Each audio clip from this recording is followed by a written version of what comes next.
नीतिसूत्र 31 यामध्ये आपण लमुवेल राजाची वचने म्हणजे त्यांच्या आईने त्यांना शिकवलेली देववाणी. तर 31 मध्ये आपण बघूयात की त्याच्यामध्ये 10 अध्यायामध्ये नीतिसूत्राच्या सद्गुणी स्त्री कोणाला प्राप्त होते आणि तिचे मोल मोत्यांहून अधिक आहे. आणि त्या स्त्रीचं खूप सुंदर असं वर्णन केले की ती आपल्या कुटुंबासाठी काय करते आणि ती कशा पद्धतीने तिच्या संसाराची वाटचाल करते, त्याच्यामध्ये ती तिच्या कुटुंबामध्ये कशा पद्धतीने उभे राहते, असं सुंदरसं वर्णन, काव्यात्मक वर्णन आहे. तर आपण ते वर्णन आज बघूयात आणि आपण ते स्वतःहून पण बोलूयात. सद्गुणी स्त्री कोणाला प्राप्त होते, तिचे मोल मोत्यांहून अधिक आहे. तिच्या पतीचे मन तिजवर भरवसा ठेविते, त्याला संपत्तीची वाण पडत नाही.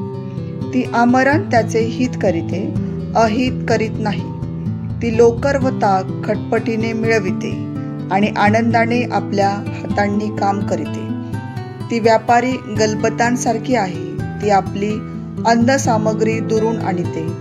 रात्र सरली नाही तोच ती उठून कुटुंबाच्या अन्न सामग्रीची व्यवस्था करीते. ती आपल्या दासीस त्यांचा अन्नाचा वाटा देते. शेताची चौकशी करून ते ती विकत घेते. ती आपल्या हातच्या कमाईने द्राक्षांचा मळा लाविते. ती बलरूप पट्ट्याने आपली कंबर बांधिते. ती आपले बाहू नेटाने कामास लाविते. आपला उद्योग फायदेशीर आहे हे तिला कळते. तिचा दिवा रात्रीस मालवत नाही. ती चाती आपल्या हाती घेते. ती हातांनी चरखी धरिते.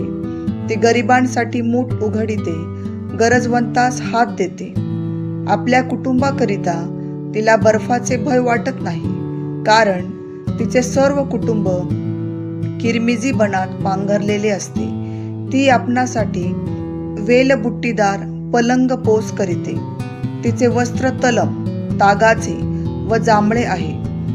तिचा पती वेशीत देशीच्या वडील मंडळीत बसला असता तेव्हाच ओळखता येतो.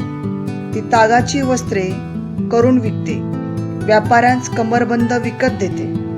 बल व प्रताप हीच तिची वस्त्रे आहेत.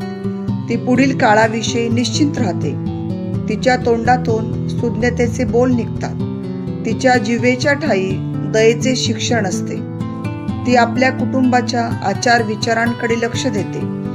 ती आळशी बनून अन्न खात नाही. तिची मुले उठून तिला धन्य म्हणतात. तिचा नवराही उठून तिची प्रशंसा करून म्हणतो, बहु स्त्रियांनी सद्गुण दाखविले आहेत, पण तू त्या सर्वांहून वरचढ आहेस. सौंदर्य भुलविणारे आहे, लावण्य व्यर्थ आहे. परमेश्वराचे भय बाळगणाऱ्या स्त्रीची प्रशंसा होते. तिच्या हातांचे श्रमफळ तिला लाभू द्या. तिच्या कृत्यांनी भरवेशीत तिची प्रशंसा होते. आमेन.